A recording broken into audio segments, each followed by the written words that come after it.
Bom dia, boa tarde ou boa noite, conforme seja o horário que estejam me ouvindo.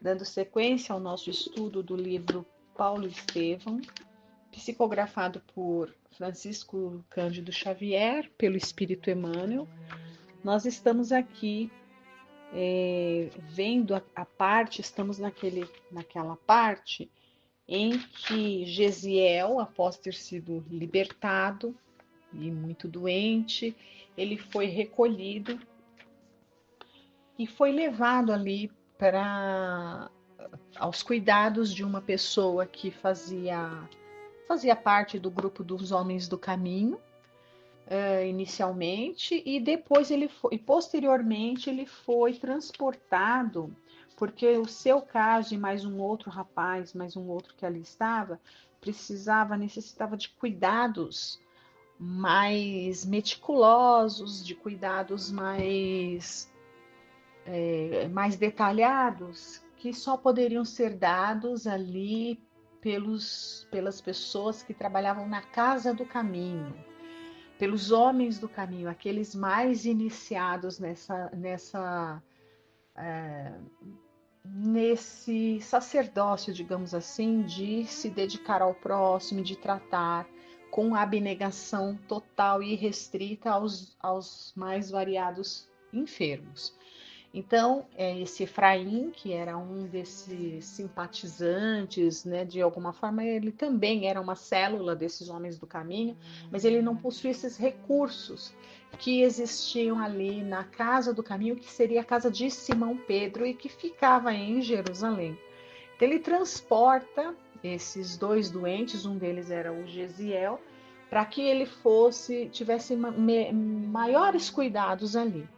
E quando ele chega lá, ele realmente estava ali delirando no auge das febres, e conforme ele delirava com a febre, o Gesiel, ele declamava os salmos, é,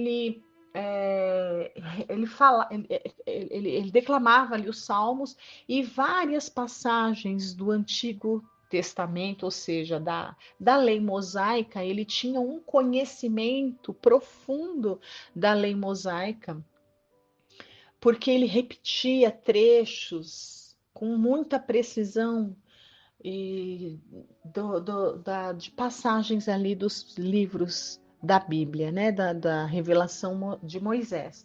E Pedro, conforme estava ali cuidando dele, percebi, ficou curioso, mas quem será esse jovem que conhece, tão jovem assim, mas um conhecedor tão profundo das leis, né, das leis judaicas, das leis mosaicas e com um fervor, não só o fervor da febre no caso, mas o fervor mesmo de coração. Aquilo era algo que vinha de dentro dele, mesmo delirando. Ele ficou com essa curiosidade. E o Gesiel se restabelece. E conforme ele vai se restabelecendo, Pedro fica com aquela dúvida dentro de si, né? Dúvida não, curiosidade, não era dúvida, era curiosidade. Pedro fica com aquela curiosidade de entender quem era aquele que conhecia tão bem, tão profundamente e tão apaixonadamente até as escrituras da lei de Moisés. E nós paramos exatamente nessa parte semana passada, enquanto Pedro ficava de si para consigo com esses pensamentos, intrigado sobre aquele jovem. Eu vou reler o último parágrafo da semana passada, que vai mostrar bem essa curiosidade de Pedro, e nós continuaremos aqui a leitura, né? Então, olha, relembrando semana passada. Então, olha, entre ambos estabeleceram-se desde os primeiros dias. Então, assim, entre ambos está falando aqui de Pedro, Simão, né? E Gesiel. Entre ambos estabeleceram-se desde os primeiros dias a corrente magnética das grandes atrações afetivas. Se identificaram. A gente vai perceber isso com muita clareza, que entre esses cristãos primitivos, esses vultos todos, nós vamos ter essa impressão, sabe, que quando eles se cruzam, entre eles, parece que uma afinidade espiritual muito, assim, de muito antes, como se reconhecessem, mesmo sendo ali o primeiro encontro entre eles, a afinidade espiritual, ela ressalta de uma maneira muito forte que eles se reconhecem de fato muito íntimos até. Então, olha, foi através do quê? Dessa corrente magnética. Então, nessa manhã, as observações amáveis sucediam-se, e não obstante a justa curiosidade que lhe pairava na alma de Pedro a respeito do interessante hóspede, Simão ainda não tinha logrado o ensejo de um intercâmbio de ideias mais íntimo, de maneira a sondar os pensamentos, inteirando-se dos seus sentimentos e da sua origem. Ai, tá caindo uma coisa aqui. Pronto, peguei. Então, Pedro estava muito curioso a respeito da origem, de quem ele era, como que ele adquiriu tanto conhecimento ali a respeito das escrituras. Então, Pedro estava muito curioso e ele não via a hora de ter ali um ensejo para que eles travassem um diálogo mais profundo para ele poder sanar essa sua curiosidade.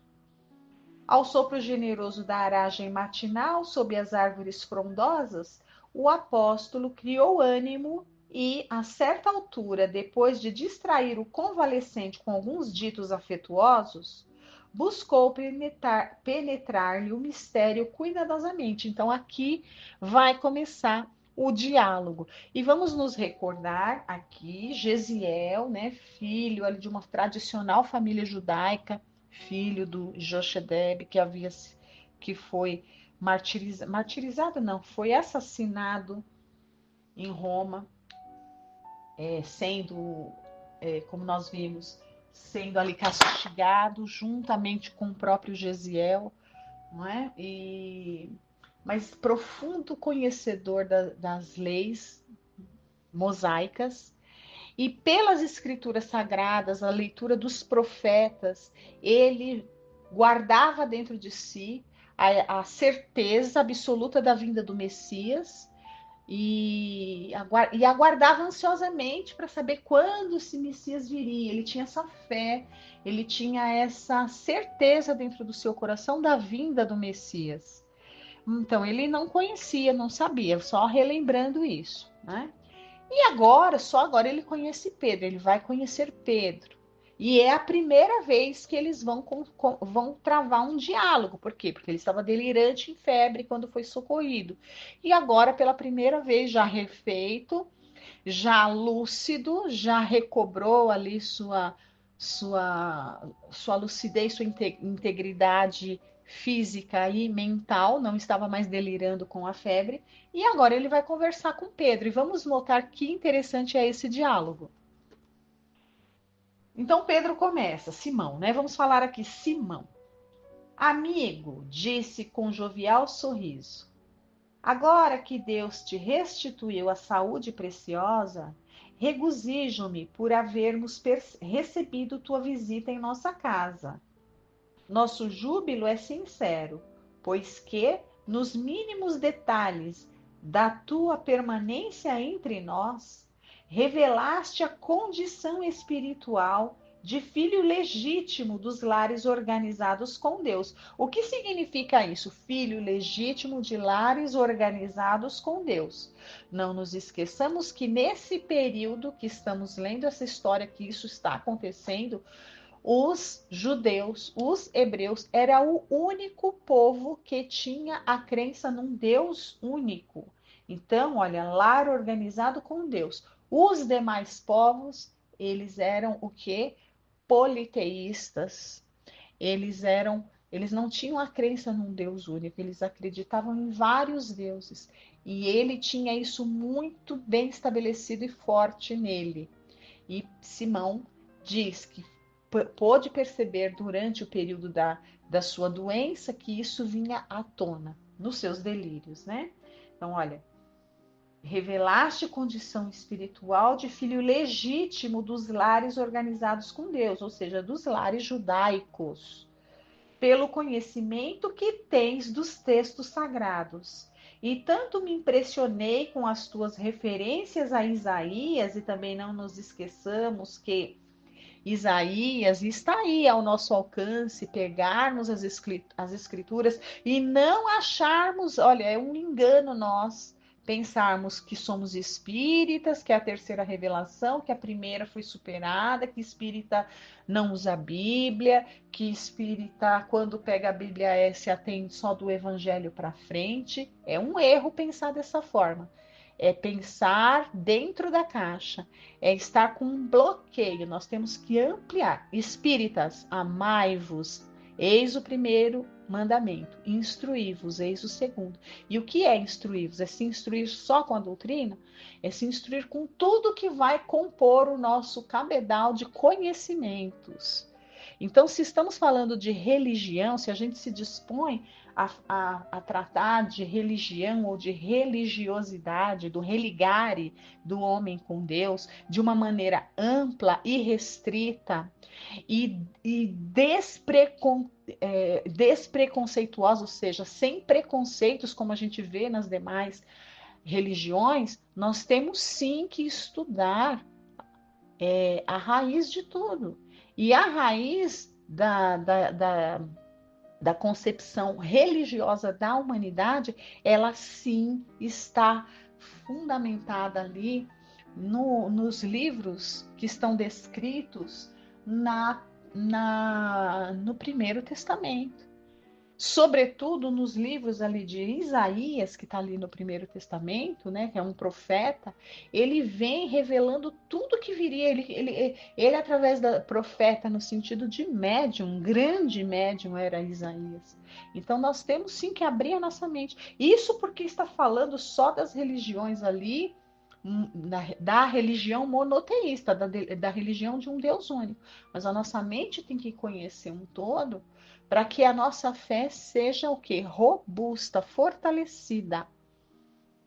A fé robusta, ela conhece mais, ela conhece muito mais. Quanto mais ela conhece, mais ela tem certeza do caminho que é o que deve ser seguido. Isso é só um parênteses para que a gente não fique com essa coisa, esse preconceito de achar que não devemos pegar na Bíblia e olhar lá o Primeiro Testamento ou a primeira revelação.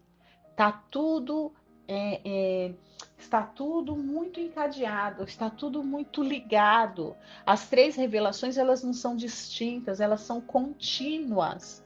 E a gente vê isso no próprio Evangelho, segundo o Espiritismo, quando o Espírito israelita, lá quando fala nos primeiros capítulos ali do Evangelho segundo o Espiritismo, fala que Moisés iniciou o trabalho, Jesus continuou e o Espiritismo concluirá. Ou seja, há há um entrelaçamento. Não tem como nós que nos dizemos, nos intitulamos atualmente espíritas, querer concluir uma obra do plano maior aí de Jesus se a gente não conhece as raízes lá de trás, iniciadas ali nas escrituras no Primeiro Testamento. Então, sim, a gente deve sim. Não podemos achar que o Primeiro Testamento, que a primeira revelação, melhor dizendo, é, não interessa muito para os espíritas e que a gente se atém da segunda para cá. Nada disso, né? Precisamos estudar, conhecer as raízes, para que a nossa fé no futuro e a nossa parte do nosso trabalho seja certeira, né? Mais assertiva. Bom, continuando, Simão Pedro fala para o Gesiel, olha, tanto me impressionei com as tuas referências a Isaías, né? O livro de Isaías está lá na primeira revelação, quando deliravas com febre alta, que desejaria saber de que tribo descendes, né? As 12 tribos de Judá. É assim que foi dividido ali o povo hebreu, o povo hebreu, né? As 12 tribos ali que foram do patriarca que foi Abraão, né? Então Gesiel compreendeu que aquele amigo sincero, antes irmão carinhoso nas horas mais críticas da enfermidade, desejava conhecê-lo melhor, identificá-lo íntima e profundamente com delicada argúcia psicológica. Achou justo e considerou que não devia desprezar o amparo de um coração verdadeiramente fraterno para o acendramento das próprias energias espirituais. E ele vai responder agora. Meu pai era filho dos arredores de Sebaste e descendia da tribo de Isacar, né? Esclareceu atencioso. E era tão altamente dedicado ao estudo de Isaías? Pergunta Simão. E ele vai responder, o Gesiel. Estudava sinceramente todo o Testamento, sem preferências, talvez de ordem particular. Então o pai dele, o Jochedebe, lia tudo, né? Mas aí ele vai falar dele agora. A mim, porém, Isaías sempre me impressionou profundamente pela beleza das promessas divinas de que foi portador, através do quê? Da sua mediunidade. E quais eram as promessas divinas de Isaías? As mais belas, é só pegando o livro de Isaías, que está lá na primeira revelação, ou Velho ou Antigo Testamento, como a gente fala, que nós vamos nos deslumbrar. Por exemplo, quando ele fala da anunciação, de como que a Virgem, no sentido, né? Ele prevê como que seria anunciada a vinda do Messias para a Virgem. É lindo, está tudo lá em Isaías.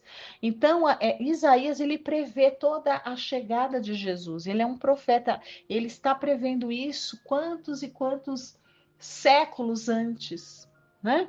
Então, ele fala que o pai dele lia todo o Testamento, né? Que a gente chama de Antigo Testamento, Velho Testamento e tudo mais. E lia, como a gente... Olha que interessante aqui essa fala do Gesiel.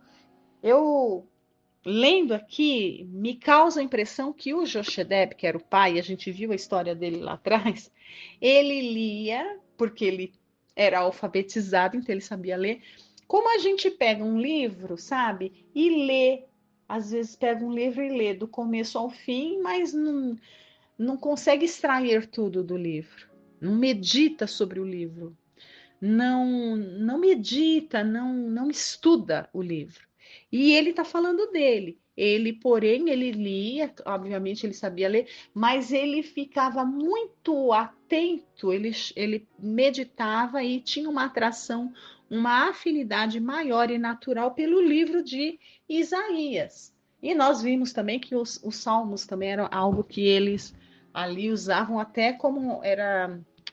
Os salmos, eles usavam em todos os instantes, no momento de alegria, no momento da tristeza, eles recorriam ali ao salmo como uma ferramenta de louvor a Deus, tanto que eles não liam, né? Os salmos eram cantados. Como era um louvor, eles cantavam os salmos. Mas aqui ele está dizendo, né, que o livro de Isaías exercia sobre ele um fascínio muito maior, né? E ele diz, olha, pelas belezas das promessas divinas de que foi portador, anunciando-nos o Messias, sobre cuja vinda tenho meditado desde a infância. Então, veja que já era um espírito que já esperava.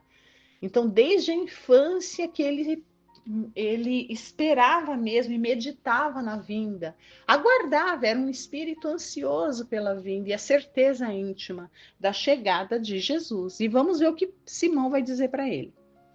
Simão Pedro esboçou um sorriso de viva satisfação e disse: Mas não sabes que o Messias já veio? Gesiel teve um brusco sobressalto na cadeira improvisada. Ele quase cai, né? Que dizeis? Inquiriu ansioso.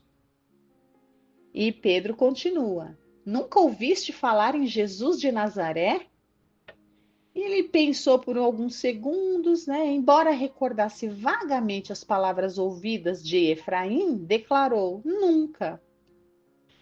E Pedro continua, Simão Pedro continua: pois o profeta Nazareno já nos trouxe a mensagem de Deus para todos os séculos. E Simão Pedro, olhos acesos na chama luminosa dos que se sentem felizes ao recordar um tempo venturoso, falou-lhe da exemplificação do Senhor, traçando uma perfeita biografia verbal do mestre sublime. Então aí Pedro começa a contar tudo para ele. Imagine que conversa maravilhosa que não foi essa.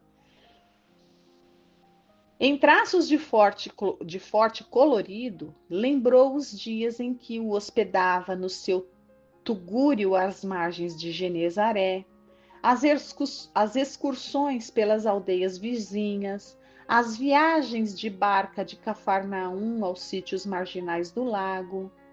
Era de se lhe ver a emoção intraduzível da voz, a alegria interior com que rememorava os feitios, as prédicas junto ao lago marulhoso, acariciado pelo vento, a poesia e a suavidade dos crepúsculos vespertinos. A imaginação viva do apóstolo sabia tecer comentários judiciosos e brilhantes ao evocar um leproso curado, um cego que recuperara a vista, uma criancinha doente e prestes restabelecida. Gesiel bebia-lhe as palavras inteiramente empolgado, como se houvesse encontrado um mundo novo. A mensagem da boa nova penetrava-lhe o espírito desencantado como um bálsamo suave. Quando Simão parecia prestes a terminar a narrativa, não pôde conter-se e perguntou. Né? Então aí ele não sabe ainda o que aconteceu, ele só sabe que o Messias já veio e Pedro está lá contando, contando tudo, com todos os milagres, com todas as sensações de que era estar com ele, das caminhadas que eles faziam juntos, das tarefas, de tudo que eles aprendiam ali ao lado de Jesus. Simão estava contando tudo. E Gesiel estava tão ansioso e tão feliz que ele corta o Simão e diz, né? Olha, e o Messias? Onde está o Messias? E Pedro agora, então, né? Simão Pedro vai contar para ele. Há mais de um ano, exclamou o apóstolo, apagando a vivacidade com a lembrança triste. Foi crucificado aqui mesmo em Jerusalém, entre os ladrões. Em seguida, passou a enumerar os martírios pungentes, as dolorosas ingratidões de que o mestre fora vítima, os ensinos derradeiros e a gloriosa ressurreição do terceiro dia. Depois falou dos primeiros dias do apostolado, dos acontecimentos do Pentecostes e das últimas aparições do Senhor no cenário sempre saudoso da Galileia distante. Então, né, os apóstolos, do que aconteceu com Jesus, eles estavam ali abatidos e tristes e se sentindo órfãos, né? Só relembrando. E Jesus, nesse fenômeno que à época se chamava ressurreição, mas nós sabemos que Jesus ali, numa materialização, né, ele volta em corpo espiritual, sendo reconhecido por todos ali, primeiramente Maria Madalena, depois para mais dois, e depois até que ele se mostra ali assim, de alguma forma, todos o percebem. E aí o que ele faz? Esse período que ele fica junto com eles ali, que desse terceiro dia, né, até aquele dia do Pentecostes. O que foi aquele dia do Pentecostes? Senão Jesus transmitindo para aqueles que até então eram seus discípulos. E qual é a diferença de discípulo para apóstolo? O discípulo é aquele que estuda, é o estudante, é o aprendiz. Esse é o discípulo. Então, enquanto eles estavam ali caminhando junto com Jesus, eles estavam aprendendo com Jesus. E aí Jesus é crucificado e não está mais lá. E eles estão naquele luto, eles estão tristes, eles estão desalentados. E no terceiro dia, Jesus volta e fica com eles por um período ali que vai até mais ou menos o dia do Pentecostes, que é o quê? Ele termina, vamos dizer assim, que ele termina de dar todas as lições, mas aí ele consagra a todos: olha, vocês não precisam mais de mim, vão lá agora fazer sem mim, vocês já aprenderam tudo. Ou seja, agora eles são enviados. E os enviados são o quê? São os apóstolos. Agora Jesus os envia. E quando Jesus os envia como apóstolos, agora vocês são apóstolos, são os enviados. Eis que os envio como ovelhas entre lobos. Agora é com vocês. E Jesus transmite a eles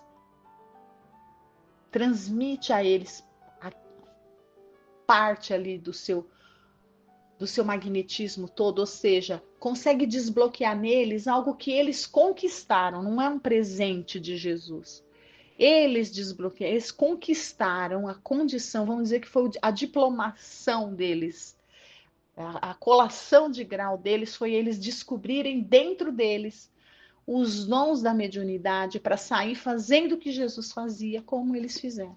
Então, esse dia do Pentecostes nada mais foi do que isso, foi os discípulos conseguindo ali se enxergarem como partes, como aqueles como legítimos herdeiros do amor de Jesus e propagadores disso. Temos aqui alguns minutos e nós vamos ler aqui, vamos parar numa parte que nós vamos continuar a semana que vem. Então, veja, né? Ele conta aqui para Gesiel que há mais de um ano ele foi crucificado entre os ladrões. E aí, em seguida, passou a enumerar os martírios, né, todos os dias. Depois falou dos primeiros dias do apostolado, dos acontecimentos do Pentecostes e das últimas aparições do Senhor no cenário sempre saudoso da Galileia distante. Gesiel tinha as pupilas úmidas. Aquelas revelações sensibilizavam-lhe o coração. E como se houvesse conhecido o profeta de Nazaré, e ligando o perfil deste aos textos que retinha de cor, enunciou quase em voz alta, como se falasse consigo mesmo. Mas